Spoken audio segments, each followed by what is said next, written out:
최근 국제사회에서 한국 기업들은 G7도 엄두를 못 내는 일들을 연달아 해내고 있는데, 이는 한국인들의 독특한 특징과 더불어 기존의 강대국이 없는 면들이 있기 때문이라고 합니다.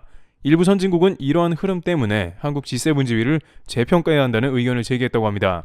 현재 한국 기업들의 놀랄 프로젝트와 심지어 전 세계에 기여하는 G7급의 일들을 살펴보겠습니다. 첫 번째, 전 세계 최고 공항 프로젝트.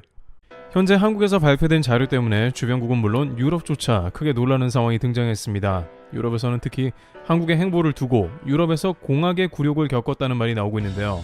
서방의 G7이 무색한 유럽의 행보에 비해서 한국은 엄청난 발전을 이뤄 나가고 있다는 지적이 나옵니다. 최근 한국은 안 그래도 서방 선진국들을 비롯해서 전 세계 많은 국가들로부터 관심을 받고 있습니다. 게다가 최근에는 한국의 국방 능력이 나토를 비롯한 유럽 및 서방, 남미, 동남아에도 각광을 받고 있습니다. 러시아 때문에 극도로 중차대한 분위기의 유럽에서 한국의 위상은 판이하게 달라진 모습이었습니다. 현재 유럽에서는 강대국의 척도를 경제력은 물론이지만 국방력의 여부가 어느 때보다도 중요하다고 평가하는데, 한국은 전 세계 국방순위 6위에 랭크되면서 지금까지 평화롭던 유럽에는 부러움의 대상이 된 모습입니다. 일각에서는 팬데믹에 이어 K-방산까지 한국은 계속 앞서가고 있다는 평가를 받고 있는 국면인데요. 그런데 최근 한국은 관련 보도를 통해서 한 국가건설 프로젝트의 공정률이 50%를 넘었다고 보도했는데요. 그러나 이것이 유럽 선진국들이 봤을 때 정작 자신들이 원하는 방향인데 한국이 또 먼저 해냈다는 의견이 나오며, 결국 G7 한 국가는 심지어 한국 기업에 아예 미래 건설 프로젝트를 맡기는 상황이 연출되어 버린 것입니다. 왜 이런 일이 일어날 수밖에 없으며 공학에서 훨씬 앞선다는 독일을 비롯한 유럽의 상황도 궁금한데요. 한국이 수행하는 작업들은 유럽에서 엄두도 못 내며 줄줄이 실패한 이력이 있다는 소식도 전해집니다. 우선 유럽의 G7 국가들 중에 신공항 사업이 뜻밖의 엄청난 문제에 휩싸여 있다는 것이 보고되고 있습니다. G7 중심인 영국의 경우에는 당장 히드로공항의 확장 건설이 매우 절실한 상황에 있는데 계속 좌절되고 있습니다. 2015년까지 세계 최대 공항으로 명성을 떨치던 히드로공항은 2017년부터 두바이 공항에 밀렸습니다. 글로벌 허브 공항으로 연간 약 8,500만 명의 이용객이 드나들고 있으나 문제는 활주로가 부족하다는 점입니다.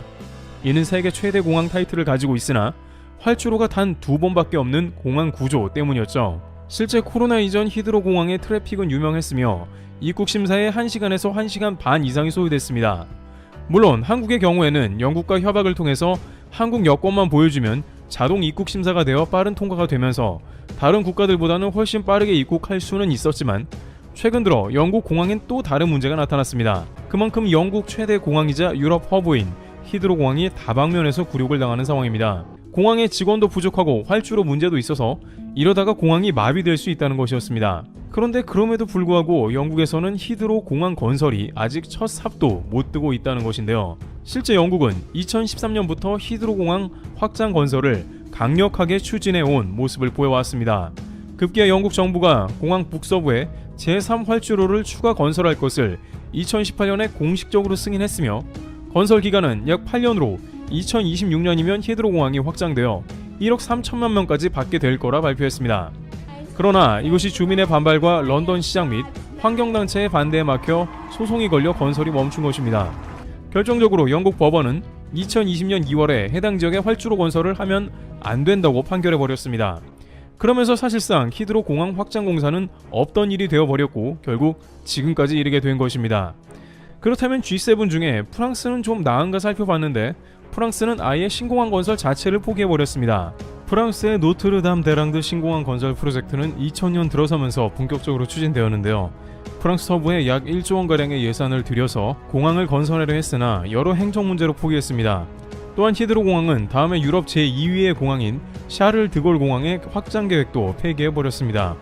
프랑스 정부는 네 번째 터미널을 신설 확장해서 연간 4천만 명의 승객을 더 확보하려고 했습니다만, 이 역시 무리한 사업이라는 평가와 다양한 반대 의견으로 마크롱 대통령은 사업을 포기해버렸습니다. 그러나 막상 이렇게 공항에 대한 관리와 투자를 부실하게 진행한 결과 최근에 또 문제가 생겼는데, 샤를 드골 공항 역시 수화물 분실 문제와 더불어 승객들 폭발로 인해 골머리를 앓고 있는 모습입니다. 공항 직원 관리를 비롯한 과감한 투자가 선행되었다면 현재 무리 없이 공항을 운영했다는 아쉬움이 나옵니다.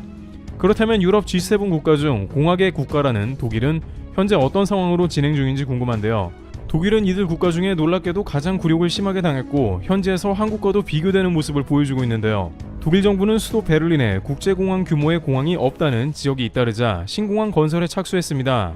이러한 결정은 무려 2006년에 이루어졌으며 2012년에는 건설을 마칠 것으로 예상했습니다. 그런데 공항 업체 선정과 건설에서 독일은 엄청난 오류를 범했고 계속 공기가 지연이 되었는데요. 독일의 최초 업체는 소규모 업체로 공항 건설을 해본 적이 없는 회사로 설계 자체가 엉망이었습니다.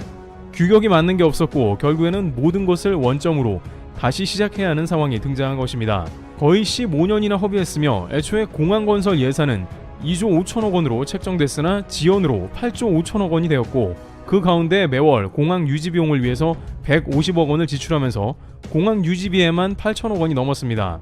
천신만고 끝에 결국 공항 개장은 2020년 말이나 돼서야 간신히 이뤄지면서 독일의 굴욕이라는 오명을 썼습니다. 또한 신공항을 오픈하고 나서도 다른 공항과 같이 직원들 부재와 수화물 오류로 큰 고생을 하고 있습니다. 상황이 이러하자 이 중에 영국은 한국의 대기업에 도움을 요청하며 나섰고 관련 프로젝트까지 착수했다는데요. 우선 한국은 최근 인천공항이 50%의 공정률을 보이며 4단계 건설을 순조롭게 진행 중입니다. 사업 기간은 2017년부터 2024년까지 약 7년이 걸리는 프로젝트로 절반의 공정을 넘어선 것입니다. 한국의 경우에는 지난 2017년부터 세계 3대 초대형 공항으로 도약하기 위한 확장 건설 사업을 시작했습니다. 공항 4단계 건설이 완공이 되면 한국은 두바이와 튀르키예 공항에 이어 세계 3위 공항으로 우뚝 서게 됩니다.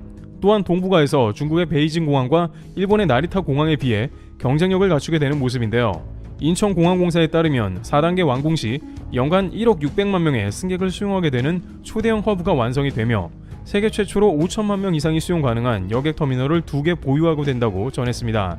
또한 이 과정에서 빅데이터, 사물 인터넷, 가상, 증강현실 등 4차 산업혁명 기술을 활용한 여객 맞춤형 서비스를 대거 도입하고 자연환경과 건축물이 어우러진 공원 속의 공항을 구현하는 등 이용객들에게 더욱 편리하고 안전하고 빠른 공항 서비스를 제공할 계획으로 알려졌습니다.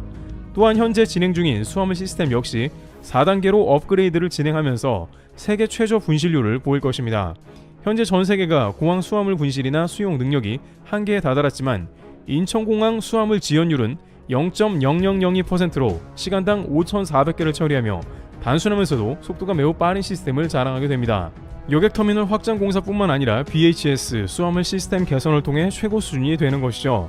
이렇게 공항 건설과 관련해 전세계 최첨단 기술과 규모를 자랑하는 한국의 행보가 이어지면서 영국 정부는 영국 중부 도시 버밍엄에 세계 최초 도심항공 모빌리티 공항의 메인 파트너로서 바로 한국의 현대차를 선정하고 도심공항에 필요한 드론과 에어택시 등 물류 여객 허브를 구축할 전망입니다. 현대차는 2020년에 영국 당국의 어번 에어포트와 업무 협약을 체결했고 프로젝트에 착수한 것입니다. 나사에 따르면 앞으로 이 시장이 전세계 500조 원 규모의 부가가치를 창출할 것으로 전망했는데 세계 최초의 시작 프로젝트에 한국 기업이 포함된 것은 매우 의미가 큰 행보라는 의견이 나옵니다. 일각에서는 영국의 이러한 한국과의 협업에 관해서 그리 놀랄만한 일은 아니라고 전하고 있습니다. 이미 한국은 전 세계의 각종 공항에 관련한 건설과 운영 자체의 서비스를 수출하고 있는 상황인데 중동에서 두바이, 튀르키예 등의 공항이 세계 1, 2위에 치열한 다툼을 하고 서로 허브가 되려고 하자 쿠웨이트에서는 허브 역할의 중심이 되기 위해서 제4터미널 운영을 인천공항공사에 맡긴 모습입니다. 이는 애초에 2018년 당시 터키 이스탄불 신공항의 건설 및 노하우가 인천공항이 멘토였기 때문입니다. 당시 터키, 튀르키예는 한국의 공항의 기초부터 운영까지의 모든 것을 알려달라고 자문을 구했으며 인천공항의 3.5배에 해당하는 공항을 운영하기에는 반드시 한국의 노하우가 필요하다고 했습니다. 2018년 공항 완공이 된 이후에도 3년간 컨설턴트 기간을 연장해서 한국의 노하우를 전수받았습니다. 그 결과 튀르키예는 현재 두바이 공항과 1, 2위를 다투면서 원활한 공항 업무를 진행하고 있습니다. 또한 이제는 컨설턴트뿐만 아니라 공항 건설과 공항 근처의 도시까지 개발 사업을 맡고 있는데요. 페루에 마추픽추 신공항을 개발했고 구 공항 부지에는 스마트시티 신도시를 추진하고 있습니다. 이처럼 인천공항공사는 국가에 따라서 건설부터 운영까지 토탈 솔루션을 제공하고 있는 모습입니다. 현재 유럽 각국은 공항 건설부터 운영까지 모든 것이 어려움을 겪고 있는 국면입니다만 한국은 팬데믹을 잘 넘기고 세계 3위 규모의 동북아 허브 공항 건설 및 프로젝트를 순항하는 모습입니다. 트래블튜브였습니다. 감사합니다.